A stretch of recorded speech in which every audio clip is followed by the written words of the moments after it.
Rádio Poeta. Rádio Poeta.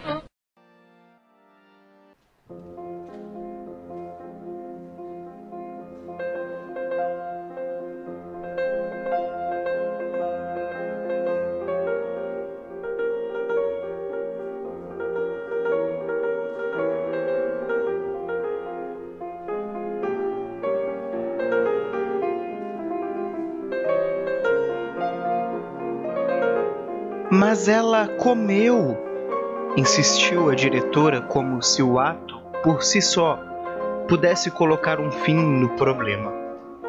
Ela comeu e depois brincou normalmente com as meninas. A senhora conversou com elas juntas, com a Maria primeiro e depois com as três. E o que elas disseram?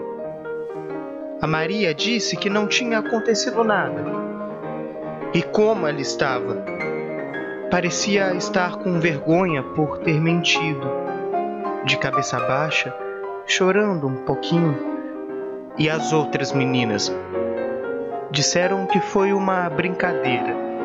No que eu acredito, a senhora falou para elas que a Maria tinha negado tudo? Não. Por quê? Não achei que fosse necessário. Foi uma brincadeira entre as meninas. Crianças fazem isso o tempo todo. Se a gente for levar a sério cada probleminha que aparece por aqui, ninguém estuda e ninguém dá aula. Foi a professora que interpretou mal. A professora que a senhora se refere é a Patrícia. Isso, que já não trabalha mais aqui. Ela se demitiu. Por quê? Ela disse que se sentiu desrespeitada e de mãos atadas. Foram estas também as palavras dela, certo? Correto. As decisões desta natureza são tomadas em uma posição acima da dela. Por quê? Estatuto. Não! Porque ela disse que se sentiu de mãos atadas. O que ela queria fazer que não foi permitido? Eu não tenho a menor ideia. Ela sempre teve total liberdade aqui. O único comunicado oficial que recebi da parte dela foi o que vocês também tiveram acesso. Ela trabalhava aqui há quanto tempo? Quase 10 anos. Era uma pessoa de confiança da senhora. Todos que trabalham aqui são de confiança. E a senhora preferiu acreditar em crianças que fazem brincadeiras do que uma professora com mais de 20 anos de magistério. Lúcia queria interromper e perguntar se ninguém, além da professora, tinha percebido que alguma coisa estava errada. Queria perguntar se alguém realmente havia prestado atenção na menina. Queria saber o que já tinha sido feito em casos parecidos com aquele. Como você não percebeu nada, Lúcia? A madrinha da garota tinha perguntado com a indignação dos que não conseguem entender como algo tão óbvio pudesse fugir aos olhos da mãe. Desculpa, eu não tinha que ter falado assim com você. É difícil mesmo. Eu mesma não contava para minha mãe. É claro que não havia motivos para desculpar Angélica, mas havia algo dentro dela que tinha trocado de lugar com algo que não conhecia. Era a mão de Angélica que segurava ali naquela audiência de conciliação. Advogados das partes interrogando a parte adversária, cavando seus erros, apontando suas falhas, buscando a melhor saída para a menina, o bem-estar da menina acima de tudo, evitando que o caso se tornasse público. Era o que André queria que ela fizesse. Resolver sem escândalos, sem mídia, sem traumas. Angélica era contra. Elas trouxeram o ovo de casa? Acredito que sim. Não tinham como conseguir um ovo aqui na escola. Então podemos dizer que foi premeditado. Foi uma brincadeira das meninas. E elas trouxeram o que precisavam para fazer a brincadeira. Ninguém tinha intenção de quem trouxe o ovo. O que vocês estão querendo fazer? A diretora parecia horrorizada. Colocar uma criança de 7 anos na cadeia? Como é que a Maria vai conviver com isso? Vocês estão mesmo pensando nela? Elas são amigas aqui na escola. Estão sempre juntas. As crianças estavam sob responsabilidade da escola. Responsabilidade. Lúcia e André sabiam que seria enorme, visto que estariam aprendendo a ser pais ao mesmo tempo em que brancos criariam uma criança negra. Vocês estão sabendo que vão precisar conversar com ela sobre racismo, né? Não tinham conversado ainda, porque acreditavam que a menina, assim que se sentisse preparada, ia perguntar alguma coisa, como tinha perguntado de onde tinha vindo, ao entender que os pais das outras crianças tinham cores semelhantes às delas. Não tinham conversado porque acreditavam que, morando bem, vestindo-se bem, comportando-se bem, estudando em boas escolas, aquela linha seria borrada a ponto da menina poder transitar sem problemas nos espaços que conheciam. E ainda tinha a Angélica, amiga de Lúcia de longa data, a quem convidaram para ser a madrinha. Lúcia sentia vergonha do que tinha acontecido. Angélica não. Lúcia tinha chamado Angélica depois de conversar um pouco a sós com a menina. A Maria quer te contar uma coisa. Depois de fazer a mãe prometer que não contaria para ninguém, que ainda deixaria brincar com as 3 amigas que não tinham culpa de nada, já que a culpa tinha sido dela mesma pela brincadeira. Entre soluços e vergonhas, contou: "Um ovo, Lúcia! Enfiaram um ovo inteiro na boca da menina e fizeram ela comer na frente de todo mundo, apertando a boca dela." Maria tinha estado arredia, triste, mais calada, não querendo ir para a escola. Perguntaram se tinha acontecido alguma coisa. "Nada. Eu só estou cansada." Chamara carinhosamente de sua preguiçosa, dizendo que também tinha sido criança e sabia muito bem o que era aquilo, que era uma fase, que ela sempre tinha gostado tanto da escola, que ia começar a gostar mais ainda. A menina se calava, vestia o uniforme, recolhia o material e sempre pedia alguma coisa para levar para as amigas: bala, lápis, chocolate. Olhava-se no espelho mais do que o necessário, fazendo caretas, puxando a pele aqui e ali, perguntando se o cabelo da tia Angélica era mesmo bonito. A primeira reação de Lúcia, assim que mandaram a menina ir para o quarto, porque precisavam conversar coisas de adultos, foi de raiva. Não apenas das meninas que tinham feito aquilo com a filha, mas a verdade da acusação que, mesmo retirada, insistia em continuar perguntando: "Como vocês não perceberam? Por que ela não me contou? Ela disse que não queria te deixar triste. E é só isso mesmo?" "É claro que não, né, Lúcia? Eu te avisei. Vocês ainda não conversaram com ela. Tem que conversar, mas agora ainda adianta? E você acha que foi a última vez? Não foi nem a primeira." Também chamam ela de negrinha. Tiram sarro do cabelo dela. Dizem que ela tem piolho, que ela fede, que ela é feia, que ela é burra, que ela tem cara de pobre. E por que ela nunca falou nada?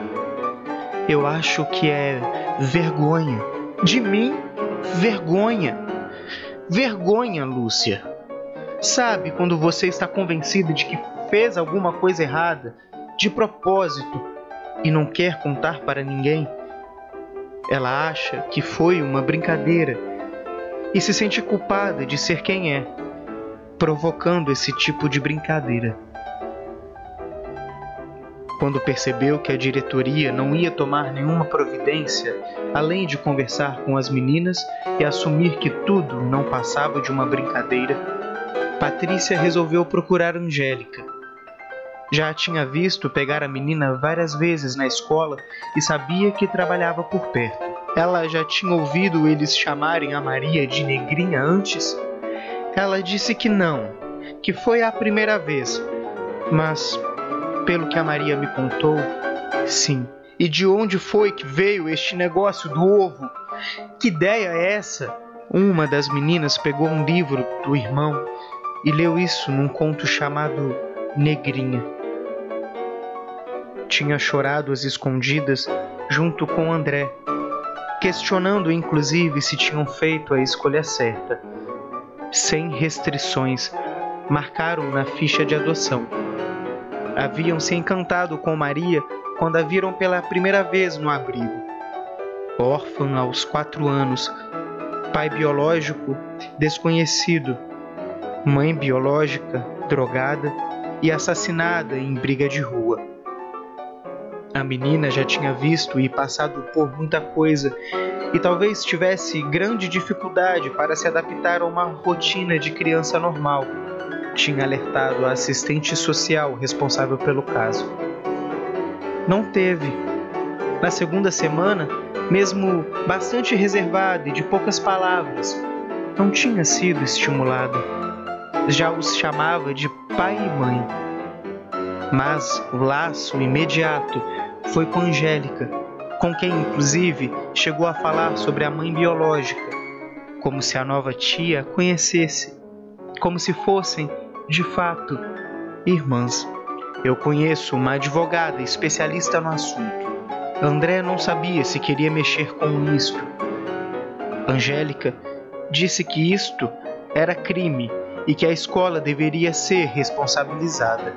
Resolveram, pelo menos, marcar uma reunião com a advogada, da qual saíram sentindo-se mais culpados do que resolvidos.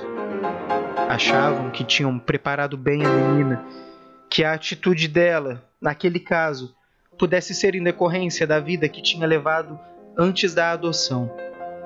Mas a culpa insistia em dizer que poderiam ter feito mais, para além dos livros, filmes e peças de teatro com personagens negros, nos quais ela podia se reconhecer, para além das sessões com a psicóloga, nas quais a questão da adoção tinha preferência, para além do convívio com Angélica e sua família, para além do amor que inegavelmente sentiam. Quantos alunos ou alunas negras há na escola? Pouco mais de 20. Num universo de quase 500. E no corpo docente e na administração tem 2 professoras, mas no turno da tarde, alguma matéria específica que fale de história da África ou dos negros no Brasil? Alguns professores incluem este conteúdo na matéria. Algum outro caso de racismo? Nenhum que tenha chegado até mim. Mas há rumores de pelo menos mais, nenhum que eu tenha ficado sabendo. O que mais doía era a filha não ter reagido, não ter brigado, não ter contado. Espantava a aparente calma com que ela assumia as culpas alheias, a ansiedade que ela demonstrava diante da possibilidade de perder as amigas se alguém mais ficasse sabendo do caso. O medo de ser ainda mais isolada na escola se fosse vista como dedo duro. A certeza que ela tinha de que nada do que os pais fizessem poderia mudar a situação do que enfrentava na escola, porque elas são assim como todo mundo. E eu sou assim, disse, esfregando o dedinho com força na pele próxima ao pulso. André tentou, mas na última hora ligou avisando que não conseguiria chegar para a reunião. Disse que apoiava inteiramente o acordo desde que incluísse um pedido formal e público de desculpas da escola e das meninas, palestras ou um evento para discutirem racismo em todas as turmas e com os pais e mães de alunos, maior cuidado na seleção do material didático, incluindo referências negras positivas, e o pagamento, por parte da escola, de sessões com uma psicóloga para Maria. Seria fácil conseguir isso diante dos prejuízos à reputação da escola, caso o episódio se tornasse de conhecimento público, tinha dito a advogada. Era a saída mais fácil, tinha se resignado Angélica. Antes de começar a ser interrogada pelo advogado da escola, Lúcia foi ao banheiro e ligou para André. André, quem já lutou por ela? Silêncio. Abandonada pelo pai, pela mãe, por nós.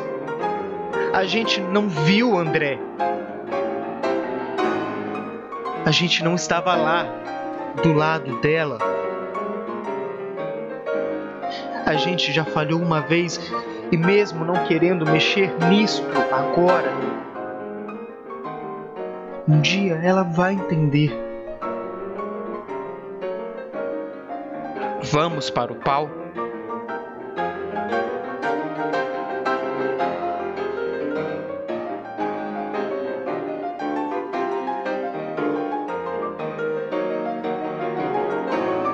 Negrinha, negrinha, negrinha. Conto de Ana Maria Gonçalves.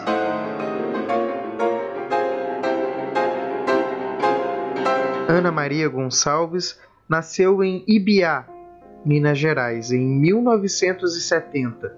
Trabalhou com publicidade até 2001, quando se mudou para a ilha de Itaparica e escreveu Ao Lado e à Margem do que Sentes por Mim e Um Defeito de Cor, editora Record, ganhador do prêmio Casa de las Américas, Cuba 2007. Mora em São Paulo, onde escreve também para teatro, cinema e televisão.